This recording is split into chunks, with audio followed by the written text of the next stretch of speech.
कर्नाटक के बेलगावी जिले के सारदती तालुका में सोमवार शाम एक दिल दहला देने वाली हत्या की वारदात सामने आई, जिसने पूरे इलाके को दहशत में डाल दिया।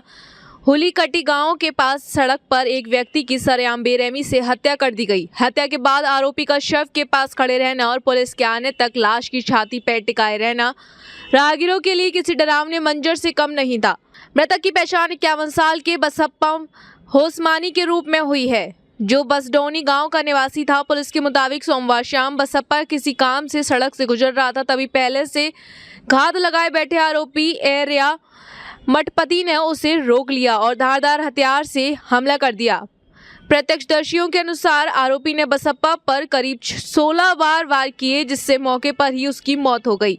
यह वारदात सारदती कस्बे के पास हुई, जो प्रसिद्ध हेलम्मा मंदिर के कारण एक धार्मिक क्षेत्र माना जाता है। खुलेआम हुई इस हत्या से आसपास मौजूद लोग स्तंभ रह गए और कुछ देर के लिए अफरा तफरी का माहौल बन गया। पुलिस जांच में सामने आया कि आरोपी एरिया मठपति और मृतक बसप्पा होसमानी के बीच पुरानी दुश्मनी थी। करीब 10 साल पहले बसप्पा आरोपी की मां के साथ कथित तौर से घर छोड़कर चला गया था। बाद में दोनों कोहलापुर में रहने लगे थे। इसी घटना के बाद से आरोपी एरिया मन में गहरी रंजिश पाले हुए था। बताया जा रहा है कि हाल ही में बसप्पा फिर से अपने गांव और आसपास के इलाके में लौट आया था। इसी दौरान एरिया को उसके लौटने की जानकारी मिली और उसके बदला लेने की ठान ली। मौके मिलते ही उसने सार्वजनिक स्थान पर खौफनाक वारदात को अंजाम दे दिया। हत्या के बाद आरोपी ने खुद सारदती पुलिस को फोन कर बताया कि उसने बसप्पा की हत्या कर दी है। सूचना मिलने पर पुलिस मौके पर पहुंची तो आरोपी वहीं खड़ा मिला, जिसका एक पैर मृतक के शव पर रखा हुआ था। पुलिस ने आरोपी को हिरासत में ले लिया है और हत्या का मामला दर्ज कर आगे की जांच शुरू कर दी है। फिलहाल पुलिस यह भी जांच कर रही है कि घटना के वक्त आरोपी अकेला था या किसी ने उसकी मदद की। पोस्टमार्टम रिपोर्ट और अन्य साक्ष्यों के आधार पर मामले की विस्तृत जानकारी जारी है। Okay sir. ನಿನ್ನೆ ಫೆಬ್ರವರಿ 2 ಬೆಳಗಾವಿ ಜಿಲ್ಲೆಯಲ್ಲಿ ಫೆಬ್ರವರಿ 2ನೇ ತಾರೀಕು ಒಂದು ಸೌದತ್ತಿ ಪೊಲೀಸ್ ಸ್ಟೇಷನ್ ವ್ಯಾಪ್ತಿಯಲ್ಲಿ ಇರುವ ಹುಲಿಗಟ್ಟಿ ಕ್ರಾಸ್ ವಿಲೇಜ್ ಅಲ್ಲಿರುವ ಕ್ರಾಸ್ ಹತ್ರ ಒಂದು ಮರ್ಡರ್ ಕೇಸ್ ಒಂದು ರಿಪೋರ್ಟ್ ಆಗಿದೆ. ಈ ಮರ್ಡರ್ ಕೇಸಲ್ಲಿ ವಿಕ್ಟಿಮ್ ಆಗಿರೋರು, ಜೀವಹಾನಿಯಾಗಿರೋರು ಬಸವರಾಜ್ ಪರಪ್ಪ, ಇವರಿಗೊಂದು 49 ವರ್ಷ. ಇವರನ್ನು ಅಕ್ಯೂಸ್ಡ್ ಆದ ಈರಯ್ಯ ಸಂಗಯ್ಯ ಮಠಪತಿ ಎಂಬುವರು ಕೊಲೆ ಮಾಡಿದ್ದಾರೆ.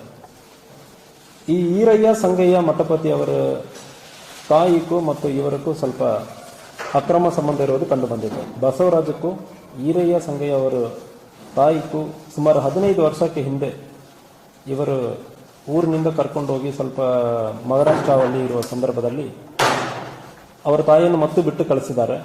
ಈ ವ್ಯಕ್ತಿ ಬಸವರಾಜ ವ್ಯಕ್ತಿ ಬಿಸಿಡೋಣಿ ಗ್ರಾಮದ ವ್ಯಕ್ತಿ. 15 ವರ್ಷ ಹಿಂದುಗಡೆ ಸಂಬಂಧ ಇತ್ತು ಮತ್ತು ಈರಯ್ಯ ಅವರ ತಾಯಿಯನ್ನು ಕರ್ಕೊಂಡು ಹೋಗಿರೋ ದ್ವೇಷ ಇತ್ತು. ಸೊ ಅದಾದ್ಮೇಲೆ ಇತ್ತೀಚೆಗೆ ಈ ಬಸವರಾಜ್ ಬಿಸಿರೋಣಿ ಗ್ರಾಮದಲ್ಲಿ ಮನೆ ಕಟ್ಟುವುದಕ್ಕೆ ಬರೋ ಸಂದರ್ಭದಲ್ಲಿ ಅವಾಗ ಸಣ್ಣಪುಟ್ಟ ಇಶ್ಯೂಸ್ ಆಗ್ತಾ ಇತ್ತು. ಮತ್ತು ಇವರು ಬಂದು ಇಂತಾಗ ಊರಲ್ಲಿ ಓಡಾಡ್ಕೊಂಡಿರೋ ಸಂದರ್ಭದಲ್ಲಿ ನಮಗೆ ಮರ್ಯಾದೆ ಕಮ್ಮಿ ಆಗ್ತದೆ ಅಂದರೆ ಹೇಳ್ಕೊಂಡು ಜಗಳ ತೆಗೆದಿರ್ತಾರೆ ಇದಕ್ಕೆ ಹಿಂದೆ. ಈ ಸಂದರ್ಭದಲ್ಲಿ ನಿನ್ನೆ ಅವರು ಬಿಸಿರೋಣಿ ಗ್ರಾಮದಿಂದ ಇಲ್ಲಿ ಹುಲಿಕಟ್ಟಿ ಕಡೆ ಬರೋ ಸಂದರ್ಭದಲ್ಲಿ ಫಾಲೋ ಮಾಡಿಕೊಂಡು ಬಂದು ಒಂದು ಚಾಕಿನಿಂದ ಬಸವರಾಜಕ್ಕೆ ತಲೆಗೆ, ಭುಜಕ್ಕೆ ಮತ್ತು ಬೆನ್ನಿಗೆ, ಹೊಟ್ಟೆಗೆಲ್ಲ ತುಂಬ ಗಂಭೀರವಾದ ಗಾಯವನ್ನು ಪಡಿಸಿರ್ತಾರೆ. ಅದೇ ರೀತಿಯಲ್ಲಿ ಇದನ್ನು ತಡೆಗಟ್ಟಿ ಮತ್ತು ಡಿಫೆನ್ಸಿವ್ ಇಂಜುರಿಯಾಗಿ ಈ ಈರಯ್ಯಕ್ಕೂ ಕೂಡ ಕೆಲವೊಂದು ಇಂಜುರೀಸ್ ಆಗಿದೆ. ಸೊ ಅದರಿಂದ ಈರಯ್ಯನು ಕೂಡ ಹಾಸ್ಪಿಟಲಲ್ಲಿ ಅಡ್ಮಿಟ್ ಆಗಿದ್ದಾನೆ.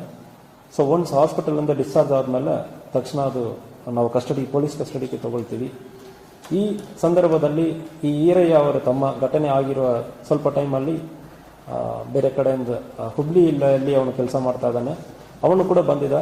ಸೊ ಇದು ಘಟನೆಯಲ್ಲಿ ಅವನ ಪಾತ್ರ ಇದೆ ಎಂಬುದರ ಬಗ್ಗೆ ವಿಚಾರಣೆ ನಡೀತಾ ಇದೆ. ಈ ಘಟನೆಯಲ್ಲಿ ಆ ಸ್ಥಳದಲ್ಲಿ ನೋಡಿರೋರು ಐ ವಿಟ್ನೆಸ್ ಅಲ್ಲಿ ವಿಚಾರಣೆ ಮಾಡುವ ಸಂದರ್ಭದಲ್ಲಿ ಇವರಿಬ್ಬರಕ್ಕೂ ಮಧ್ಯದಲ್ಲಿ ಒಡೆದಾಟ ಆಗಿರೋದು ಮತ್ತು ಚಾಕಿನಿಂದ ಹೊಡೆದಿರುವುದು ಕಂಡು ಬಂದಿದೆ. ಇವರನ್ನು ಸೆಕ್ಯೂರ್ ಮಾಡಿ ನಮ್ಮ ಕಸ್ಟಡಿಯಲ್ಲಿ ಇದ್ದಾರೆ. ಸ್ವಲ್ಪ ಹಾಸ್ಪಿಟಲ್ ಡಿಸ್ಚಾರ್ಜ್ ಮಾಡಿ ಆದ್ಮೇಲೆ ಇವರನ್ನು ನಾವು ಅರೆಸ್ಟ್ ಮಾಡಿದ್ದೀವಿ.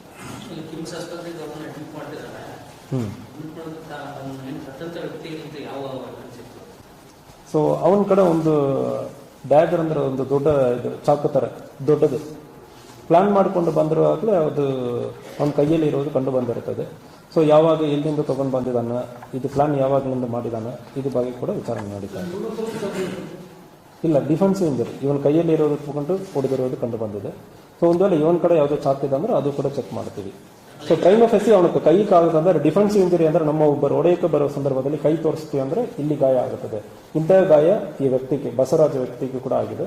ಕೈಯಲ್ಲಿ ಮತ್ತು ಬೆನ್ನಲ್ಲಿ ಆಗಿದೆ ಮತ್ತು ತಡೆ ಮಾಡಿ ಮತ್ತು ಅವನು ಹೊಡೆಯಕ್ಕೆ ಹೋಗುವಾಗ ಅವನಿಗೆ ಗಾಯ ಆಗಿದೆ. ಯಾವುದು? ಸೊ ಪ್ರೈಮ್ ಆಫೀಸಿ ಅದ್ರ ಬಗ್ಗೆ ನಮಗೆ ಇನ್ನೂ ಕಂಡು ಬಂದಿಲ್ಲ. ಸೊ ಇವನ್ ಕಡೆ ಡಿಫೆನ್ಸಿವ್ ಇಂಜರಿ ಅಂದ್ರೆ ಹೇಳ್ತೀವಿ, ಯಾರೋ ಒಬ್ಬರು ನಮ್ಮ ಹೊಡೆಯಕ್ಕೆ ಬರೋ ಸಂದರ್ಭದಲ್ಲಿ ಇನ್ನೊಬ್ಬರು ನಾವು ಅದನ್ನೇ ತಗೊಂಡು ಹೊಡೆಯಕ್ಕೆ ಹೋಗ್ತಿಲ್ಲ, ಅಂತ ಸಂದರ್ಭದಲ್ಲಿ ಕೂಡ ಗಾಯ ಆಗೋದಕ್ಕೆ ಸಾಧ್ಯನೇ ಇರ್ತದೆ. ಸೊ ಅದರಲ್ಲಿಂದ ಆಗಿದ ಇಲ್ಲ ಹೊಸದಾಗಿ ಅವನು ಇಟ್ಕೊಂಡು ಬಂದಿದ್ದಾನ ಅದ್ರ ಬಗ್ಗೆನೂ ವಿಚಾರಣೆ ಮಾಡ್ತಾ ಇದೆ. ಈರಯ್ಯಕ್ಕೆ ವಯಸ್ಸು 32 ವಯಸ್ಸು. ಸೊ ಇವನ ಸತ್ತ ವ್ಯಕ್ತಿ ಬಸವರಾಜ್ ವ್ಯಕ್ತಿಗೆ ಸುಮಾರು 49 ವರ್ಷ. ಇವನು ಇತ್ತೀಚೆಗೆ ಅವನ ಮಹಾರಾಷ್ಟ್ರ ಕೋಲ್ಹಾಪುರ ಡಿಸ್ಟಿಕ್ ಅಲ್ಲಿ ಇರೋದು ಕಂಡು, ಸಾಮ್ರಾಟ್ ನಗರ್ ಕೋಲ್ಹಾಪುರ ಅಲ್ಲಿ ಇರೋದು ಕಂಡು ಬಂದಿದೆ. ಇತ್ತೀಚೆಗೆ ಅಲ್ಲಿಂದ ಬಂದು ಸ್ವಂತ ಊರಲ್ಲಿ ಮನೆ ಕಟ್ಟಕ್ಕೆ ಬರುವ ಸಂದರ್ಭದಲ್ಲಿ ಅಲ್ಲಿ ಆಲ್ರೆಡಿ ಸ್ವಂತ ಊರಲ್ಲಿ ಈರಯ್ಯ ಅವನ ತಾಯಿಯನ್ನು ಕರ್ಕೊಂಡು ಹೋಗಿರೋ ಆ ದ್ವೇಷ ಇರೋದ್ರಿಂದ ಈ ಘಟನೆ ಆಗಿದೆ. ಯಾವುದು?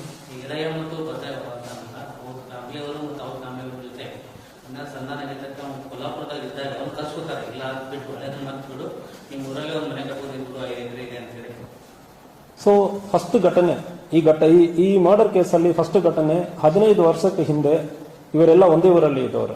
ಈರಯ್ಯ, ಬಸವರಾಜ್, ಈರಯ್ಯ ಅವರ ತಾಯಿ ಶಿವಬ ಅಂದ್ರೆ ಹೆಸರು, ಸ್ವರ್ಣ ಅಂದ್ರೆ ಕರೀತಾರೆ.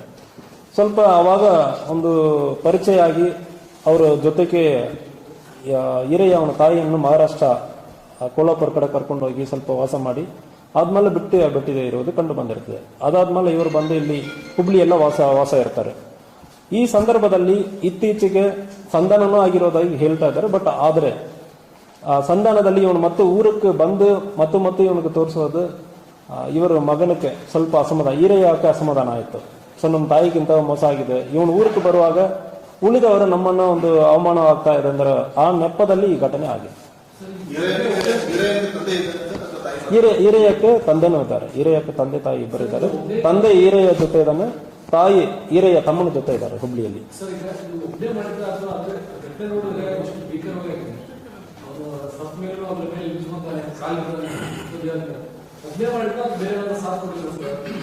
ಸೊ ಪ್ರೈಮ್ ಆಫೀಸಿ ನಮಗೆ ಐ ವಿಟ್ನೆಸ್ ಇವರೆಲ್ಲ ಹೇಳೋ ನೆಪದಲ್ಲಿ ಒಬ್ಬರು ಆಗಿರೋದಾಗಿ ಕೇಳ್ತಾ ಇದ್ದಾರೆ. ಬಟ್ ನಾವು ಐ ವಿಟ್ನೆಸ್ ಅನ್ನು ಚೆಕ್ ಮಾಡ್ತೀವಿ, ಇಲ್ಲ ಬೇರೆಯವರಕ್ಕೆ ಇಂಥ ಸಂದರ್ಭಗಳಲ್ಲಿ ಆಗಿರೋ ಸಂದರ್ಭದಲ್ಲಿ ಬೇರೆ ಎವಿಡೆನ್ಸಸ್ ನಮಗೆ ಸಿಗ್ತದೆ, ಅದು ಬಗ್ಗೆ ನಡೀತಾ ಇದೆ. ಬಟ್ ಐ ವಿಟ್ನೆಸ್ ಪ್ರಕಾರ ಒಬ್ಬರೇ ಆಗಿರೋದಾಗಿ ನಮಗೆ ತಿಳಿಸಿದ್ದಾರೆ. कर्नाटक राज्य ब्यूरो चीफ फताराम के चौधरी की रिपोर्ट।